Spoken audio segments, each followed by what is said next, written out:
কুমারখালীতে ধর্ষকদের বিচারের দাবিতে বিক্ষোভ মিছিল করেছে সর্বস্তরের জনগণ। বিস্তারিত থাকছে মোশাররফ হোসেনের রিপোর্টে।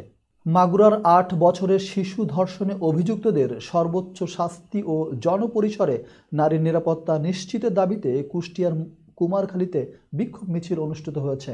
সোমবার বেলা 12:15টার দিকে কুমারখালী পৌরসভা থেকে শুরু হয়ে শহরের প্রধান সড়কগুলো প্রদক্ষিণ করে বাসস্ট্যান্ডে গিয়ে শেষ হয় মিছিলে অংশগ্রহণকারী সাধারণ মানুষ ও শিক্ষার্থীরা ধর্ষকদের উপযুক্ত শাস্তির দাবিতে বিভিন্ন স্লোগান দেন।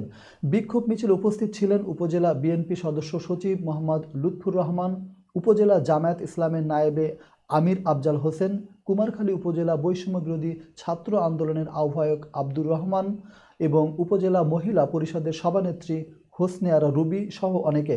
মিছিলে শিক্ষার্থীরা ধর্ষকদের কবর দে, আমার বোন ধর্ষিত কেন, প্রশাসন জবাব দে, ধর্ষকদের ফাঁসি দে সহ বিভিন্ন স্লোগান দেন।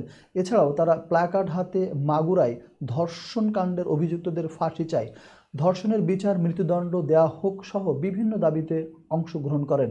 বিক্ষোভকারীরা বলেছেন, ধর্ষকদের উপযুক্ত শাস্তি না দেয়া হলে আরও কঠোর আন্দোলন চালিয়ে যাবে তারা।